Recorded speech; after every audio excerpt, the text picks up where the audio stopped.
Hello, colleague. Once again, welcome back. My name is Shelby Natman, and this is a quick click-through of ELA 9B on Canvas for Spirit eLearning School. So here, I'm just going to start this one off on our home page. The home page is set as this one here.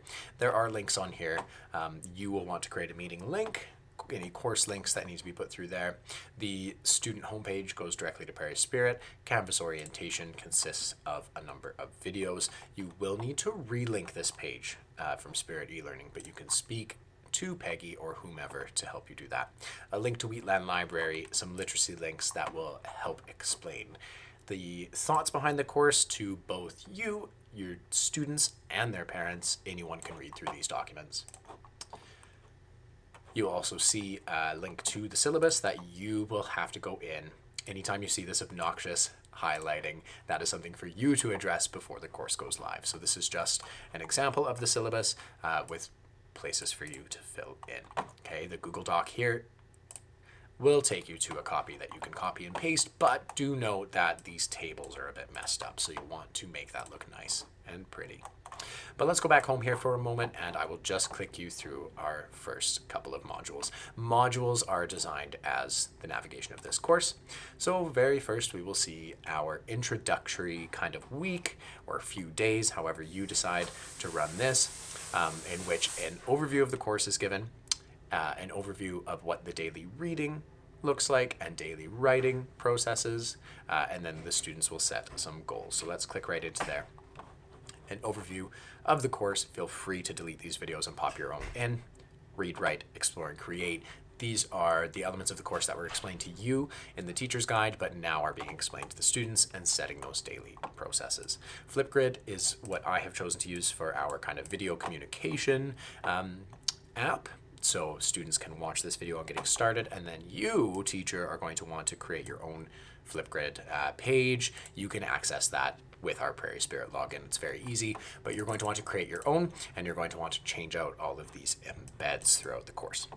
Okay, so always do try to at least keep a few pages ahead of your students with changing things like Google Forms, Google Jamboard, Flipgrid. You're going to want to change those out for your own embeds. I call them embedded apps. So this is just introducing students to the course. We are going to read every day. Here is why, and here's where you can find some reading material. Daily writing. You are going to write every day. Here are a couple of videos explaining why. Here is what your writer's notebook could look like. And we're going to set some goals before we move on. Okay. Rigor was explained in the teacher's guide, and I just want to touch on that here. When you see this as the very first submission for marks, their goal setting, it's an assess and reflect outcome. You can see that directly right here with marks and weighting. So that will help you set up your grade book. But here you might see 4 prompts with a lot of text. Okay, and it does say write a sentence or 2 for each. So I see the word each, and I see 4 prompts with a lot of words, and I immediately think, this is grade 9. Get it together, Mr. Natman. But let me explain my reasoning. So if you need to explain this to certain students, really point to write a sentence or 2 for each, right? Reflect on your experience as a reader. Write a sentence about your experience as a reader. As a reader, I am reluctant because. That's it. That's as simple as a response is needed for that. Underneath, I have given opportunities for both scaffolding and extension. So if that doesn't make sense to them, what do you mean experience as a reader? Well, what do I enjoy reading? Okay, that might help them see it a different way.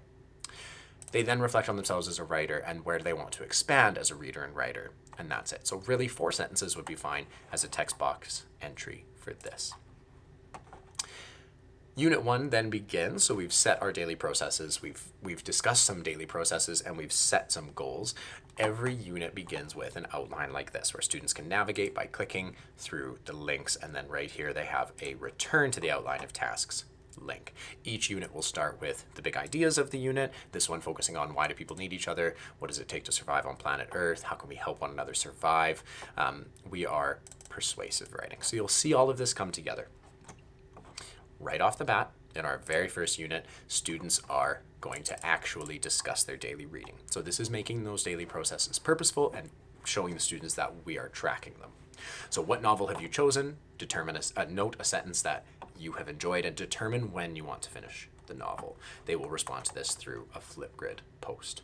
Okay, again, teacher, you're going to want to go through and change all of these embedded apps to your own. No points here, no marks. I did make this as an assignment page to prompt the students to, okay, wait, stop, before I move on, I have to complete a task, as opposed to a learning page where they may not have to. So no points here, they're submitting nothing. This is formative and practice with using the app. Talking about their daily writing, this is where you see your very first list of prompts for this very first unit. Okay, so right now, start of unit 1, students are going to talk about their daily writing. They're going, wait, I haven't done any yet. That's okay. First, you're going to find this list of prompts. You're going to choose one, set a 6-minute timer, and when the timer goes off, revise, and then use Flipgrid to record your quick write to the teacher. So there is a list of prompts here that are all designed around this writing purpose, writing to persuade. So what is your all-time favorite movie or book? Write to persuade your reader to pick it up. What, in your opinion, is a cause worth fighting for? When does one become an adult? So these are all just big ideas that get students writing to be productive and to also help kind of define who they are. So again, these are all persuasive writing prompts. And there are even a couple videos embedded right at the end here with some persuasive techniques and a speech. Again, discuss your daily writing. They're going to record one of these quick writes that they've done right here, and they're going to record it not for marks, but just to practice and to remind them that they should be doing this every time that they complete ELA. That they work on ELA. Background knowledge, writing to persuade. We're building background knowledge here. Every kind of this at the start of every writing task or reading task, we are going to pause. We're going to look at a quote. We're going to discuss maybe what this quote is saying. We're going to watch a quick video in which I define what does it mean to persuade. Then the students are a quick review from the end of ELA 9 where they started taking some Cornell notes. So that's just some focused note taking while they watch this video. Then they're going to watch 2 more little speeches with some deepening prompts there, and then they do have to share a summary of their notes in Flipgrid.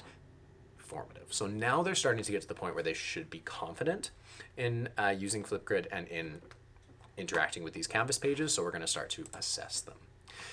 Class discussion, in which the students have the big ideas that were presented at the start of the unit. So why do people need each other? We've started to learn some things now, so hopefully they can start to express their thoughts. They need to choose at least one and just write a few thoughts down in a discussion reply here. Then they must respond to at least one of their peers. They can't see the posts of others until they've submitted their own.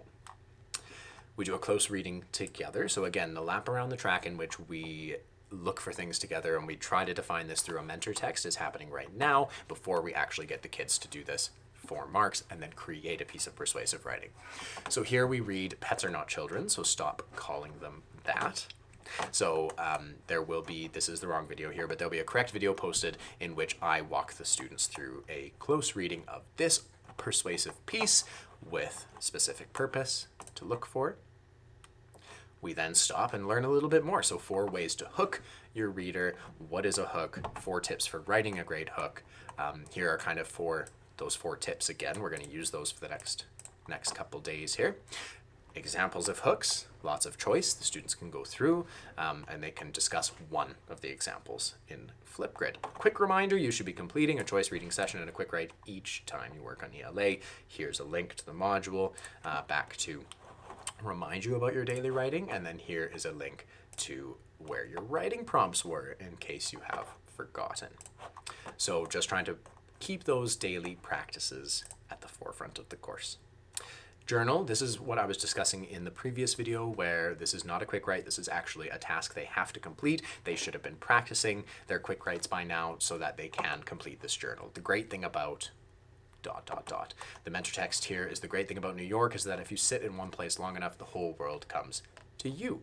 So they have to then write the great thing about whatever, and they have to try to hook their reader using one of the 4 types of hook that we looked at on the last page. Quick example that I've written and some sample topics. This is submitted for marks, and here is your rubric. Reading and Writing Conference. Now we are at the end of Unit 1, exploring writing to persuade. So we are going to complete a reading and writing conference. This page is the outline. The next page is the comprehend and respond, rubric and assessment. So this is for the reading portion of the conference, okay? Tips for the students and some prompt questions. And then this will be a comprehend and respond rubric. So this is for the reading portion of their conference where they talk about the book they're reading in their choice reading time. And the next page is the compose and create rubric. So this is for the writing conference piece in which they share one of their quick writes from the last couple of weeks with you. Again, in case you forgot, here are the prompts again. So you can at least whip off a quick write before your meeting. I've then embedded here a Google form. Again, you're going to want to use your own because I'm going to be getting all your students' responses unless you delete that and put your own Google form in there. But pretty easy to embed all these different apps within just by finding their share button on that, Google Forms page and then embedding it over here. So this is just to, instead of having the conference and then forgetting about it and moving on, nope, stop, summarize, right? What was your experience with the conference? Do you have any more direction? Do you have any more confidence, essentially? But here is the compose and create rubric for the writing portion of their conference. And that is the end of exploring persuasive writing. So then we pop into Unit 2 is deepening. This is the second lap around the track in which they're going to be assessed on looking for the things we've been practicing, and then they're going to create a big writing piece. So that is mostly this unit.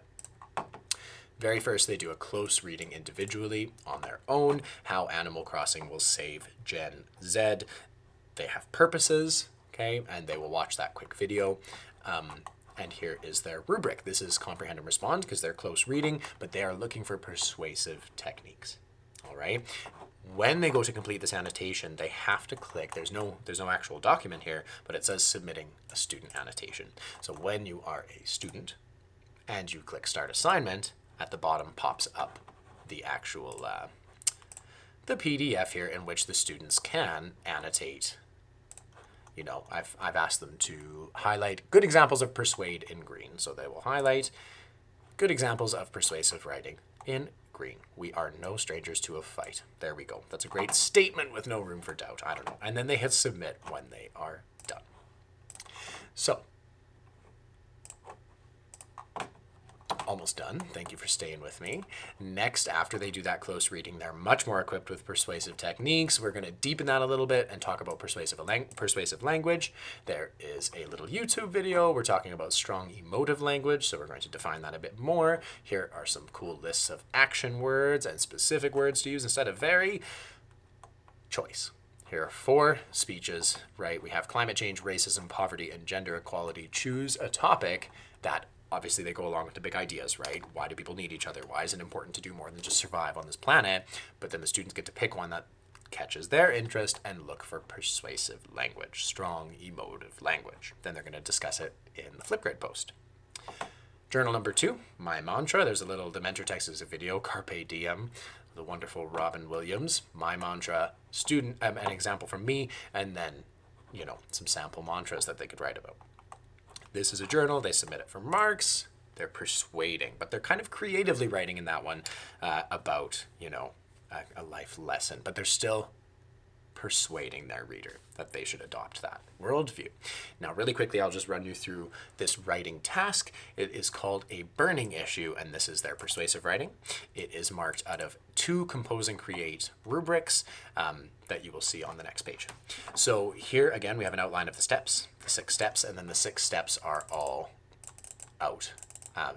spelled out below. So they choose a topic. Again, there's a Google Doc with lots of infographics. We have residential schools. We have gender inequality, gender pay gap. We have poverty in Canada. We have, homelessness. So many issues. Extinction. I did try to keep that Canadian. So there's a Google Doc there with issues where they choose a topic. This planning outline is different than 9A. And if you did teach 9A, you may want to change the outline in 9A to be more like this one. But this one, instead of a PDF, I actually built it as an editable document. So what topic have I chosen? What are 3 reasons this issue is important?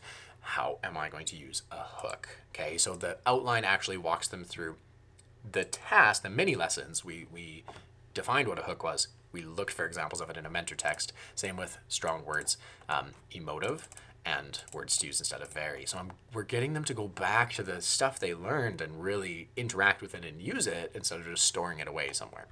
How might you start your piece? How do you want it to end? So these are curricular. These are from the curriculum. We're getting students to consider those word choice, sentence structure, the syntax, the beginning, middle, end, all of these writing strategies we're building into the outline. Okay, and then rough draft below. Please begin your rough draft here with the proper formatting. So there's an outline. We remind them of our purpose. Here are your success criteria, an instructional video that walks us through that task, a mentor text example in which someone persuades the reader that music is vital. So there's and it's relatively short, right? Like we have not even a 2-page piece here. The writing process, just reminding the students, and then they're going to polish their draft, and when they are ready, they're going to complete a self-revision on their burning issue, and then they are marked on how they see themselves as, their skills, their reflective skills go, and that's Assess and Reflect 9.2.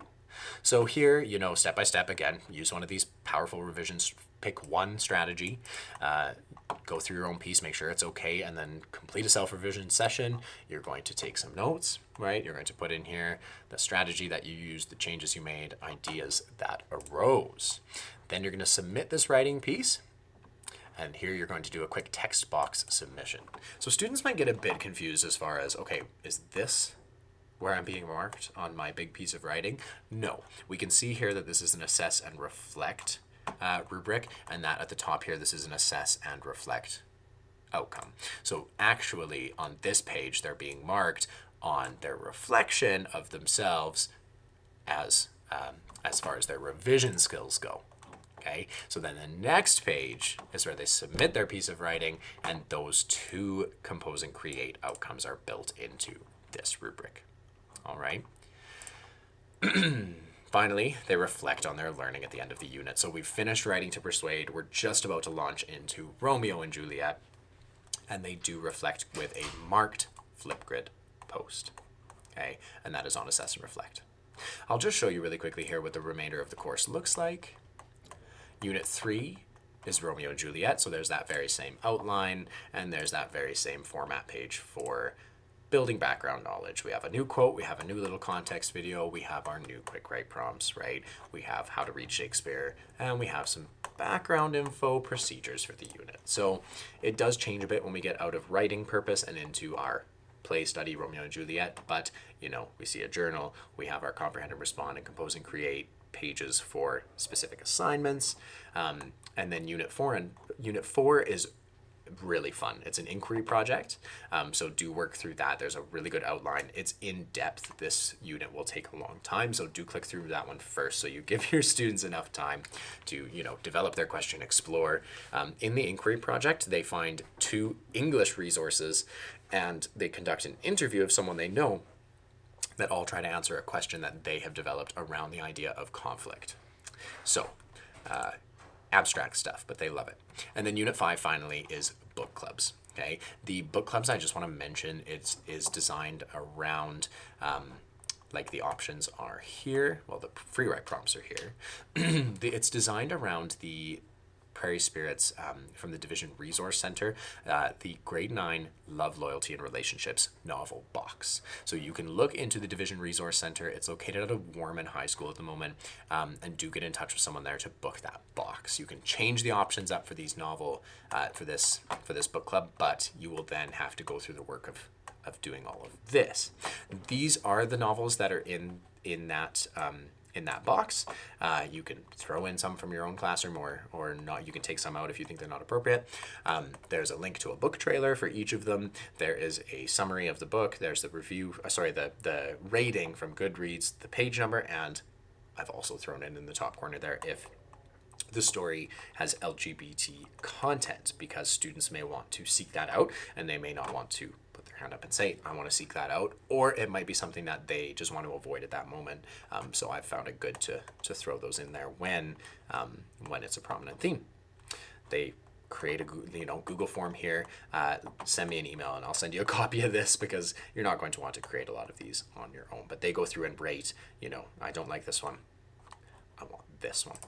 So do familiarize yourself with the course before the students start making their way through it. There are things that you do have to change out, some embedded apps, and there are some things that you're going to want to pull from, say, building background knowledge for persuasive writing, and you might want to build a whole live class or a week of live classes to go around that. Enjoy, have so much fun.